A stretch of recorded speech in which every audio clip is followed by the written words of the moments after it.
नेटवर्कचा खेळ खंडोबा, आजेगावात जिओ सेवा कोलमडली, नागरिकांचा संताप उफाळला। नमस्कार, आपण पाहत आहात धुमाकूळ महाराष्ट्र न्यूज नेटवर्कचे super fast breaking update. Digital India, online व्यवहार आणि 5Gच्या जाहिरातींच्या गाजावाजात हिंगोली जिल्ह्यातील आजेगाव मात्र नेटवर्क अंधारात गेल्याचं चित्र आहे। रिलायन्स जिओच्या सेवेबाबत गंभीर प्रश्नचिन्ह उपस्थित झाले।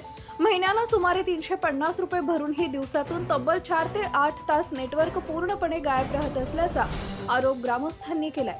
रेंज आहे पण सेवा नाही असा उपरोधिक प्रतिक्रिया ग्राहक देताना दिसत आहेत। 28 दिवसांचा प्लॅन पण सेवा अपुरी, अचानक इंटरनेट ठप्प, कॉल लागत नाही, कॉल ड्रॉप वाढले, सकाळी आणि रात्री सलग तासनतास नेटवर्क गायब। ग्राहकांचा आरोप आहे की पैसे पूर्ण घेतले जातात पण सुविधा अर्धवट दिल्या जातात। विद्यार्थ्यांचे नुकसान, शासकीय कामं रखडली, ऑनलाईन फॉर्म, बँकिंग व्यवहार, शासकीय योजना, शैक्षणिक अर्ज सर्व काही नेटवर्क अभावी रखडलंय। राज्यातील लाडक्या बहिणी योजनेची KYC प्रक्रिया देखील ठप्प झाल्याची माहिती समोर येते।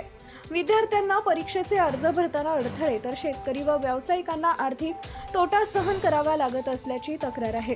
परिस्थिती तात्काळ सुधारली नाही तर सिम कार्डची होळी, कंपनी विरोधात आंदोलन आणि वरिष्ठ अधिकाऱ्यांकडे तक्रार करण्याचा इशारा ग्रामस्थांनी दिला आहे। एका संतप्त नागरिकांना कॅमेरासमोर स्पष्ट शब्दात सांगितले, आम्ही पैसे वेळेवर भरतो, मग सेवा वेळेवर का मिळत नाही? ही थेट ग्राहकांची फसवणूक आहे। या संदर्भात रिलायन्स जिओ कंपनीकडून अद्याप अधिकृत प्रतिक्रिया मिळालेली नाहीये। तथापि नागरिकांनी तातडीनं नेटवर्क सुधारण्याची मागणी केली आहे। आजेगावातील या नेटवर्क संकटावर आमचे विशेष लक्ष राहील।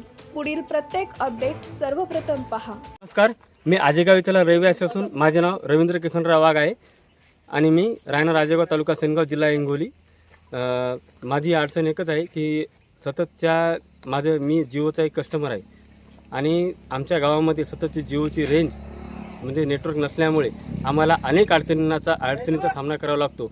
आणि महत्त्वाची अडचण म्हणजे असं की आमच्या गावामध्ये काही समजा कोणाची काही दवाखान्याचे प्रॉब्लेम असो किंवा कोणत्या आर्थिक अडचणी असो, कोणाचे काही असो, आमच्या जगासोबत सध्या संपर्क तुटलेला आहे आणि सतत हा असा प्रॉब्लेम चालूच आहे। जर प्रॉब्लेम असा सुरू राहिला तर आम्ही सगळे गावकरी मिळून या सगळ्या जिओची सिमची होळी करून आणि आम्ही सर्वजण पोर्टेबिलिटी करून आम्ही दुसऱ्या कंपनीमध्ये जाऊ, हा माझा इशारा आहे। आणि माझाच नाही, माझ्या गावकऱ्याच्या सर्वांचा हाच विचार आहे की आम्ही सगळेजण हा जर असा सततचा प्रॉब्लेम जर सुरू राहिला तर आम्ही याचं नक्कीच काहीतरी करणार आहोत। धन्यवाद। आजेगाव ग्राम सुरक्षा दलाध्यक्ष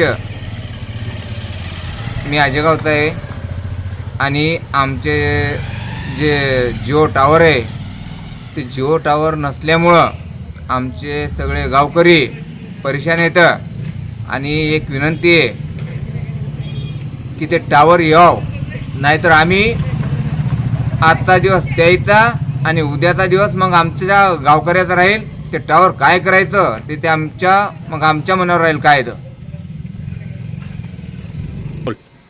मी ग्राम सुरक्षा दल अध्यक्ष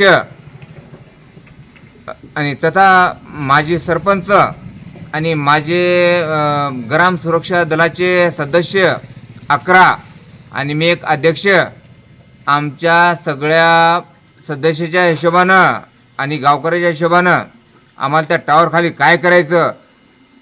आम्ही आत्महत्या करणार का ते टावर पाडणार? त्याचं जे नियोजन आहे तर त्या जिओ टावर जे कोण त्याचा मालक आहे तर त्यानं त्याची दक्षता बाळगाव, नाहीतर उद्या आम्ही जे काय करायचं टावर पाडू, नाहीतर आमचे गावकरी मंडळी, माझ्या ग्राम सुरक्षा दलाचे सदस्य ते मी पाहिन काय करायचं ते। आपल्या परिसरातील ताज्या आणि महत्त्वाच्या बातम्या पाहण्यासाठी आजच आपल्या धुमाकूळ महाराष्ट्र न्यूजला YouTube वर सबस्क्राईब करा आणि बेल आयकॉन प्रेस करा।